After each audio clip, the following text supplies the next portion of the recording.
All right, YouTube 106 Falconer. Today I'm going to be trying to figure out my Dremel 8220 12 volt Dremel tool. I bought this thing, I don't know, a year and a half, 2 years ago. Me and the boys, one of them, we were working on something, had to cut a bolt head or nut, or I can't remember. And my old Dremel got squashed, my corded one, so I bought this one. Figured it'd be good, you know, take it out with the chainsaw sharpening kit and shit out in the, you know, if you're out in the woods or whatever. Nice battery operated thing.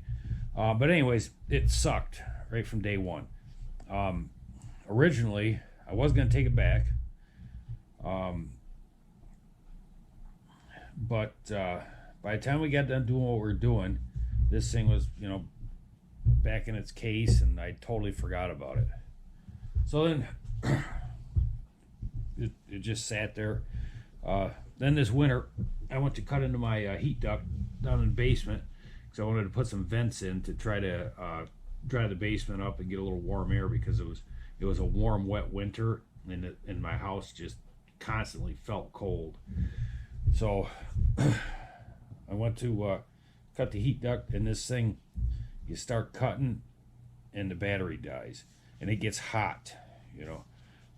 Then you got to take the battery out, let it sit about 20 minutes, put it back in, cut for another 30 seconds, and it dies. So anyways, I got done with that project eventually. Then I went to cut some plastic with it when I was doing my headlights on my tractor, and even then, just trying to cut plastic with the thing, it kept doing the same thing. You know, you fire it up, start cutting, a couple seconds, it would die. The lights would all blink, die. You had to pull the battery out. So anyways, I'll just show you here. I pulled this apart this morning. It's got me a little baffled. When it's in the case with no load on it or anything, when you go to fire it up, most of the time the lights will start blinking. You got to turn it off and then turn it on again, and it'll fire up. Let's see if it'll do it. Yeah, just like that. All right. Now, when I take it apart, keep the one side of the case off, it'll fire up every time. So we'll pull it apart here real quick. You just have 5 T9 head little screws. Oh, let me take the battery out. Alright. And then, I called Dremel, called their tech support. And of course, they're absolutely no help. The lady on the phone just like, well, you gotta send it into our service center. They have a 2-year warranty. And I said, I really can't remember how long ago I bought this thing. She said, well, that's all right, we can tell. And I said, well, can you tell me how I can tell so I can see if it's still under warranty before I spend money shipping it back to you? But she said she couldn't tell me that, so I'm gonna try to fix it myself. So anyways, when you take the screws out, then you'll have this U-clip that goes in right in the bottom here. You just pull that out. Then you'll have this thing on there. You just snap that off. Basic stuff. All right, so now we'll take that off.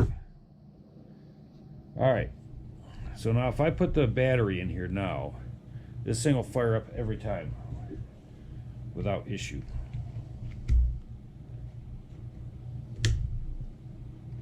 All right, battery's in. I'll hold the motor down.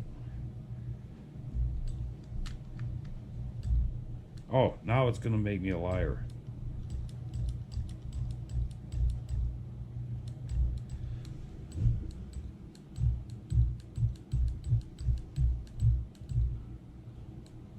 Now, why is that doing that?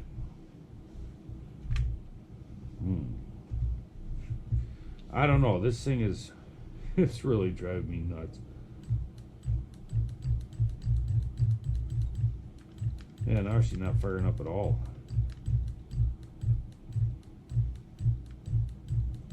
I mean, it's trying to. Oh, there we go.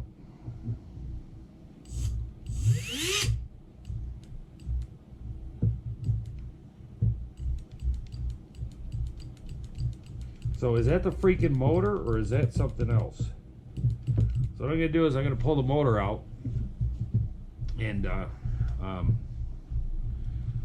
get the battery back out here. Oh, son of a bitch. I was supposed to hold that with my finger. I forgot. There we go. Alright, so I'm going to pull the motor out. I'm going to shoot some WD-40 in there. See if the motor's the issue. E-Replacement Parts has these motors for 15 bucks. So if that's the problem, I'll just go ahead and order a motor. You gotta just pull, get your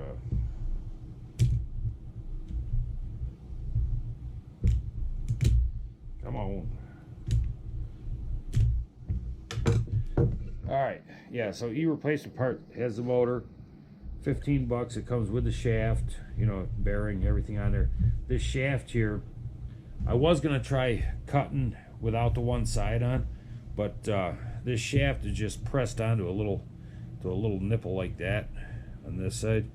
So I figured probably wouldn't be a good idea to put any down pressure on there without the both sides on, because I'd end up snapping that off of my face. Alright, I'll be back in a minute. I'm going to spray WD-40 in there. Alright, YouTube, so I took it out, sprayed WD-40 down in this end and down in the other side. I mean, I took the motor out and spun it around, took the towel, wiped off excess, stuck it in, tried it, and it's firing up like this.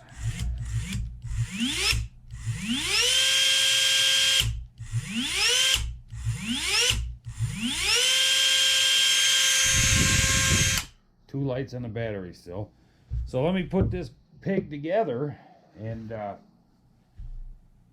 let's see if that works. And if I know that's a problem, if this motor does go, then I'll just order a new motor. But I mean, what's the worst I can do? Putting WD-40 in there, break the damn thing. So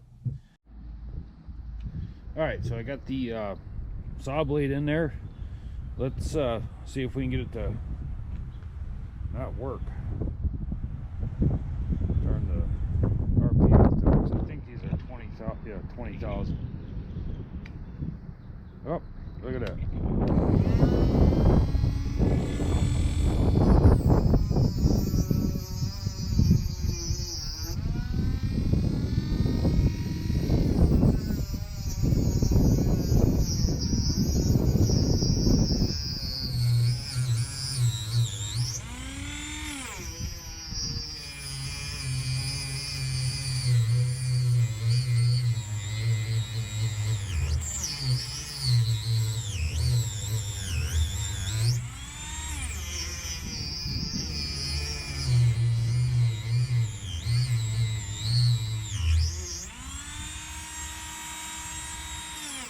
Well, it hasn't died yet.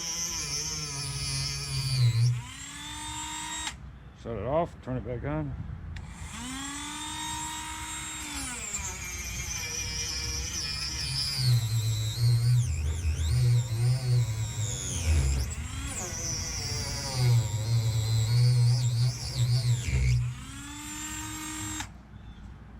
See, before spraying the WD-40 in there, this would get hot as hell on both the vent sides here.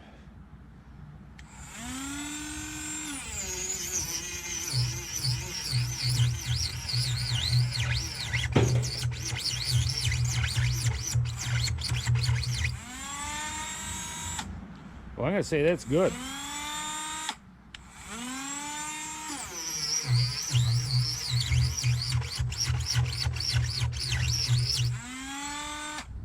Alright, well, that's it. So apparently it is a motor.